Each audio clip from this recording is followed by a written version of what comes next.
आइल्स के एग्ज़ाम की अगर मैं बात करूं तो ये एक थोड़ा टफ एग्ज़ाम है जिसमें लोग काफ़ी टाइम प्रैक्टिस करने के बाद, महीनों प्रैक्टिस करने के बाद भी जो उन्हें बैंड डिज़ायरेबल है वो अचीव नहीं कर पाते। और आई कैन अंडरस्टैंड बिकॉज ये थोड़ा सा कॉम्प्लिकेटेड टेस्ट है ही। बट जब मेरा केस था तो I had only very less days, मेरे पास अराउंड 10 to 12 डेज़, अराउंड इतने ही डेज़ थे क्योंकि मुझे जल्दी से जल्दी रिज़ल्ट सबमिट करना था ना। आई वांटेड टू अप्लाई, मैं कुछ जगह पे अप्लाई करना चाहती थी। सो मेरे केस में मैंने जस्ट अराउंड 10 to 12 डेज़ में प्रिपरेशन की थी। 4 to 5 आवर्स मैंने डेली देने की कोशिश की थी कि हाँ मैं इतना टाइम दूँ डेली, और फिर उसके बाद में I got 8 within that much of time. So इस वीडियो में मैं डिस्कस करूँगी कि मैंने क्या क्या किया था इतना बैंड अचीव करने के लिए, या फिर क्या क्या चीज़ों की टिप मेरी तरफ से रहेगी, क्या मेरा एक्सपीरियंस था कि मैंने कैसे कैसे इसको अटेम्प्ट किया। Firstly it is very unrealistic कि कैसे आप अराउंड 10 डेज़ में, 12 डेज़ में आप एग्ज़ाम को क्लियर कर सकते हैं। ये बहुत ही अनरियलिस्टिक सी बात है बिकॉज इसमें बहुत सारे फैक्टर्स डिपेंडेंट हैं। ऐसा नहीं हो सकता कि आपने अराउंड 10 डेज़ पढ़ाई की और पूरा टाइम पढ़ाई नहीं की और वो आपका आइल्स क्लियर हो गया। इसमें बहुत सारी चीज़ें रिलेट करती हैं, जैसे कि आपका इंग्लिश का बैकग्राउंड कैसा था, आप कितनी इंग्लिश मूवीज़ देखते थे, या फिर किस तरीके से आपकी अंडरस्टैंडेबिलिटी इंग्लिश में कैसी है।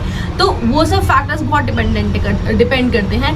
अगर इन केस आपकी इंग्लिश अच्छी है तो आप थोड़ी सी प्रैक्टिस से भी easily you can achieve a desirable score.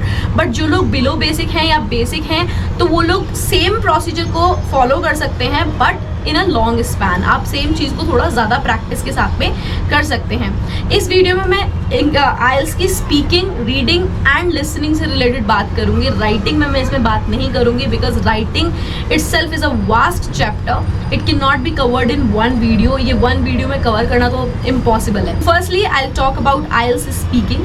First thing है कि आपको फॉर्मेट पता होना चाहिए जिसमें कि आपका फर्स्ट टास्क में आपसे क्या पूछा जाता है, सेकंड टास्क में क्या पूछा जाता है, थर्ड टास्क में क्या पूछा जाता है।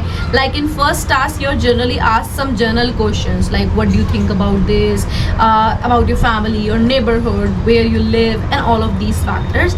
सेकंड में आपको एक क्यू कार्ड दिया जाता है in which you get some time for preparation and the rest of the time you have to speak. I think 1 minute 1.5 minute का आपको स्पीक करना होता है। एंड थर्ड टास्क में आपके जो क्यू कार्ड है उससे रिलेटेड कुछ क्वेश्चंस होते हैं that you have to answer. अब जो थर्ड टास्क होता है उसमें काफ़ी क्रॉस क्वेश्चनिंग भी होती है। जैसे कई बार आप जब सेकंड टास्क और थर्ड टास्क के लिए होंगे स्पीक कर रहे होंगे तो there are high chances that your examiner might stop you in between और वो आपको बोलता है बस दैट्स ओके। तो उस चीज़ को, अपने कॉन्फिडेंस को शेक मत करने देना क्योंकि जो एग्जामिनर ने जानना था, जो आपको एग्जामिन करना था, that he has already done.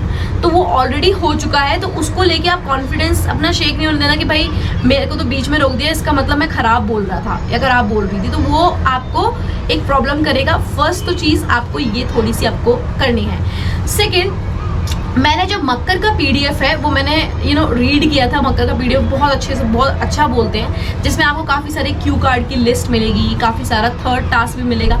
अब उसको लेके ये नहीं सोचना कि आपको क्वेश्चन इसी में से मिलेगा। आप उसको रीड कर सकते हो in order to get a little bit of acquaintance with the paper. थोड़ा सा पेपर से आपको पता चल जाएगा कि हाँ ऐसा ऐसा होता है, बट उसको आप पूरा ये समझ के मत चलना कि इसी में से क्वेश्चन बन के आ जाए। उस टाइम में मैं एक ऐप के थ्रू, एक कंसल्टेंसी के थ्रू कनेक्टेड थी, that was leap scholar.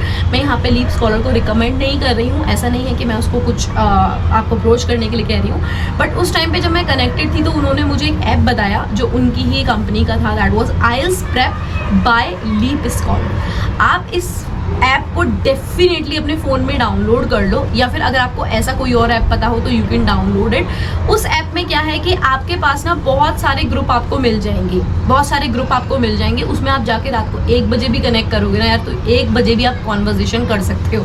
But अपना ये है कि स्पीकिंग सिर्फ स्पीक करने से ही आती है। आप चाहे कितना भी रीड कर लो, कितनी भी राइट कर लो, आपकी जो स्पीकिंग है that can be improved only by speaking. इसमें एक और चीज़ है कि आप टास्क बाय टास्क चलो। फर्स्टली पार्ट 1 को अच्छे से कर लो, देन पार्ट 2 को आप अच्छे से कर लो, पार्ट 3 को आप अच्छे से करो। एक एक करके एक एक पार्ट को टारगेट करो, जो कि मैंने भी किया था कि हाँ ठीक है, पहले फर्स्ट पार्ट को थोड़े अराउंड 2 डेज़ दिए, 3 डेज़ दिए। स्पीकिंग टास्क 2 को मैंने बहुत ज़्यादा टाइम दिया था, अराउंड 4-5-6 डेज तो मैंने उसी को दिए थे। थर्ड टास्क को I gave only 2 days, something like that. तो उसके बाद में मैं थोड़ा पूरा टास्क को लगाने लगी थी। See I think I am good at grammar, मेरी ग्रामर अच्छी है, तो उसमें मुझे उसकी ग्रामर की नॉलेज भी है। अगर आपकी ग्रामर अच्छी नहीं है, फिर भी अगर आपको लगता है you have language acquisition, means आपको पता नहीं कि इसमें क्या एरर है, लेकिन आपको पता है कि ये करेक्ट नहीं है, इसमें कुछ गड़बड़ है, तो अगर आपको वो भी है तो that's a very good sign. अगर आपकी ग्रामर अच्छी है तो ये आपके लिए बहुत अच्छा प्लस पॉइंट है, क्योंकि you don't have to practise it much more. But still अगर आपकी ग्रामर सफ़र कर रही है तो फर्स्टली तो अपने टेंसेस को थोड़ा सा स्ट्रॉन्ग करो, बिकॉज दैट्स बेसिक। एक दूसरे टाइप की ग्रामर की मिस्टेक करोगे भी तो वो चलता है, बट अगर आप एक छोटी छोटी इंग्लिश ग्रामर के टेंसेस की भी मिस्टेक करोगे तो वो नहीं चलता है। इसमें मैं आपको एक लिंक फॉरवर्ड करूंगी, इसमें आपका जो ये लिंक है that is englishgrammar.org, tense exercise 1 है ये। आप ऐसे करके, जैसे फर्स्ट आपकी एक्सरसाइज होती है, आप सेकंड क्लिक करो, थर्ड उसमें राइट कर दो, फोर्थ राइट करो, फिफ्थ राइट करो, ऐसे बहुत सारी एक्सरसाइजेज हैं, आप करते जाओ करते जाओ करते जाओ। आपका टेंसेस का जो प्रैक्टिस है ना, that is going to be very good. अब मुझे पता था कि मेरी ग्रामर अच्छी है एंड वोकैबुलरी इज ऑल्सो हम सब लोगों की अच्छी होती है, लेकिन हम लोग उन वर्ड्स को यूज़ नहीं कर पाते। तो what I did, I made a PDF, जिस PDF में मैंने क्या किया कि जो वर्ड मैं डेली बोलती हूँ, ओके, सो मैंने उन वर्ड्स की लिस्ट में बीच बीच में बनाती जाती थी डेली की, अच्छा मैं इसको ये बोल रही हूँ, मुझे इसको ये बोलना चाहिए, ठीक है। जो फर्स्ट IELTS का क्या है कि they don't need a very good vocabulary, they just need a good lexical resource, means you should be able to use a multiple of synonyms for one word. Like if you say I think, so there are several other synonyms for that. I am in the credence of the fact, I am of the opinion, I opine, so you must be able to use them. Good की जगह पे आप बहुत सारे substitute इस्तेमाल कर सकते हो। अब see, you have been using I am happy, so let's change it and let's use I'm elated, I'm glad, I'm pleased।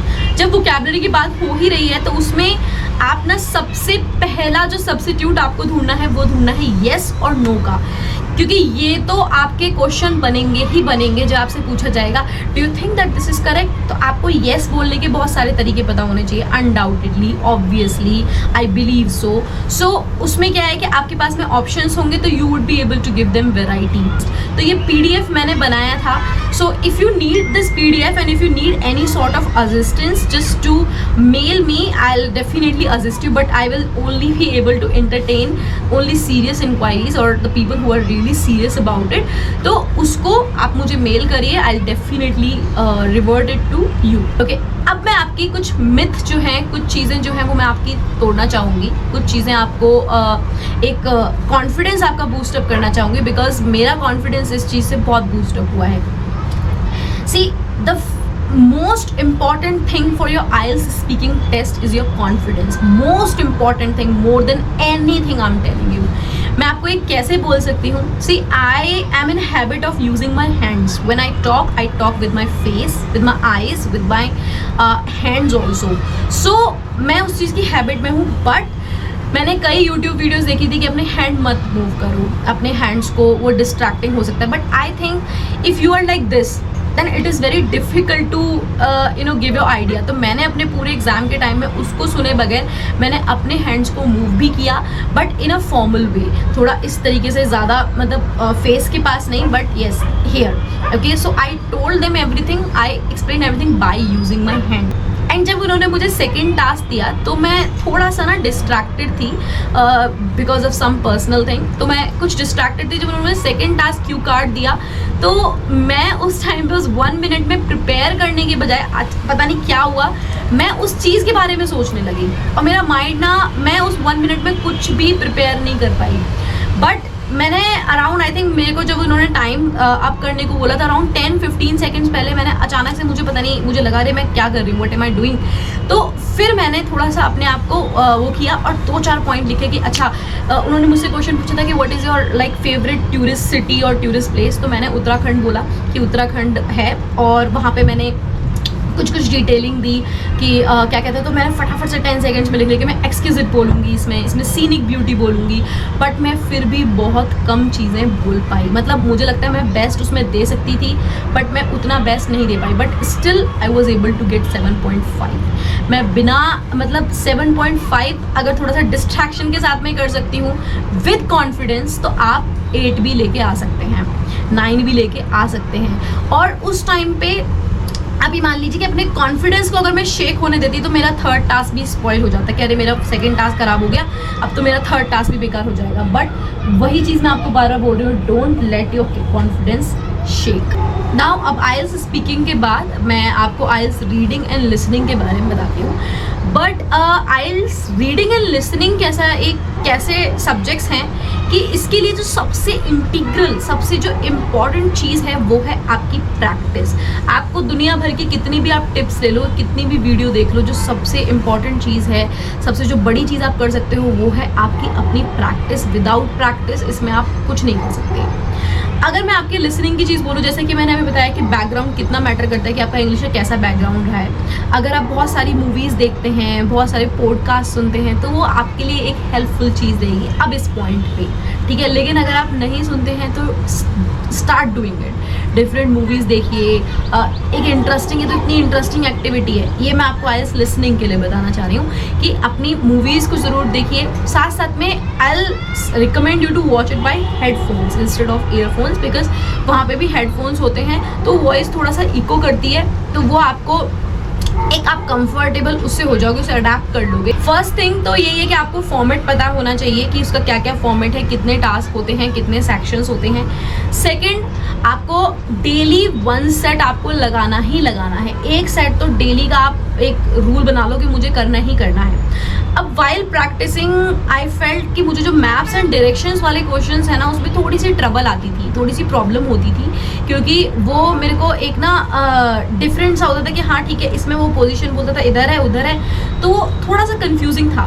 तो मैंने 2 दिन उनमें क्या किया कि 2 दिन जब मैंने रियलाइज़ किया कि मुझे इसमें बहुत ज़्यादा प्रॉब्लम आती है, तो मैंने 2 दिन उठाए और उसमें से सिर्फ मैप्स एंड डायरेक्शंस के क्वेश्चंस लगाए एक साथ, बैक टू बैक, तो मुझे उसमें आइडिया हो गया।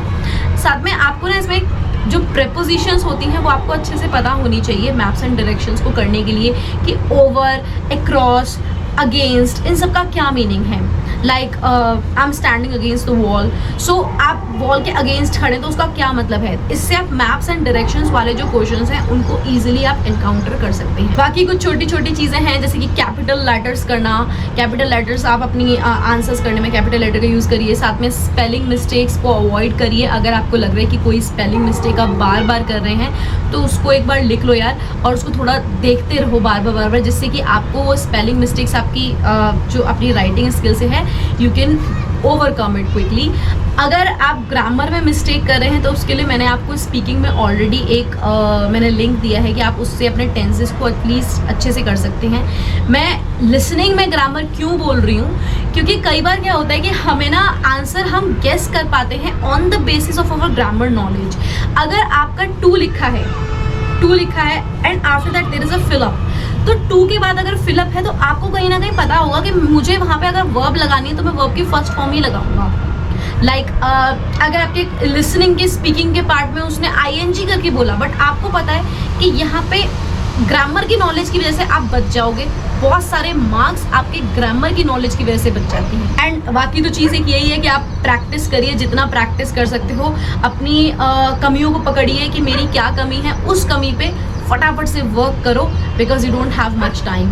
Now IELTS reading has the same thing कि आपको पहले फॉर्मेट पता होना चाहिए कि आपके 3 सेक्शंस होते हैं, 3 पैसेजेस होते हैं। आइल्स एकेडमिक के पैसेज जो होते हैं वो थोड़े से कॉम्प्लिकेटेड होते हैं, इसीलिए जो आइल्स एकेडमिक होता है वो कम स्कोर पे भी चलता है, 6.5 पे भी चलता है। लेकिन आइल्स जो आपका रीडिंग है वो आपको पहला फॉर्मेट पता होना चाहिए।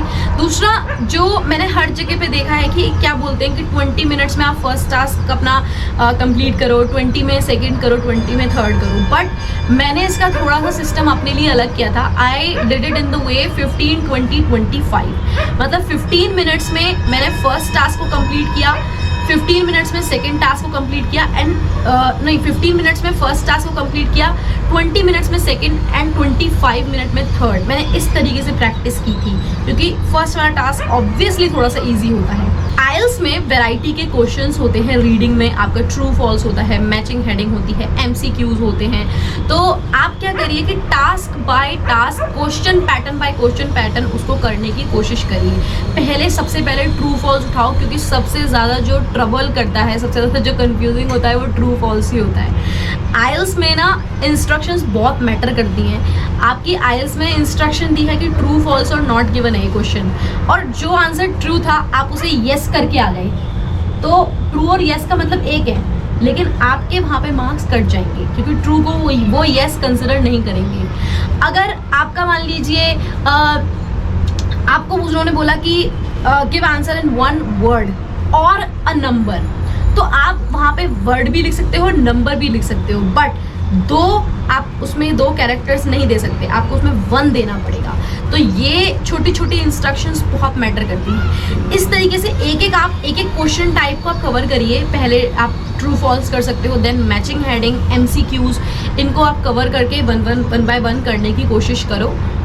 एंड इसमें जब 1 बाय 1 करोगे तो आपको धीरे धीरे ये भी आइडिया होना शुरू होगा कि किस में मुझे स्कैनिंग करनी है, किस में मुझे स्किमिंग करनी है, किस में मुझे इंटेंसिव रीडिंग करनी है। खैर आइल्स के लिए इंटेंसिव रीडिंग करने की कभी ज़रूरत नहीं पड़ती, बहुत ज़्यादा डेप्थ में रीड करने की कभी ज़रूरत नहीं पड़ती कि आप पूरा पैसेज डेप्थ में रीड करो।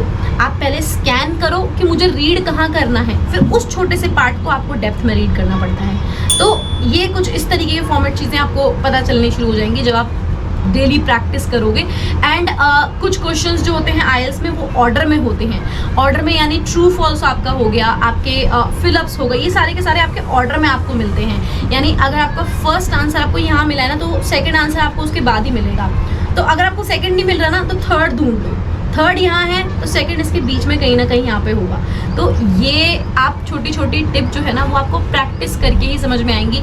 कोई दुनिया की यूट्यूब वीडियो, कोई टिप, कुछ चीज़ भी ऐसे में हेल्प नहीं करती।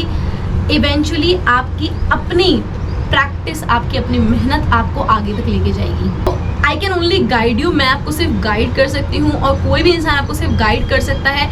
इवेंचुअली आपको वॉक तो आप ही नहीं करना है, आपको सिर्फ मैं एक फाउंडेशन दे सकती हूँ, एक चीज़ें बता सकती हूँ, उसके ऊपर जो बिल्डिंग बनानी है वो आपने बनानी है।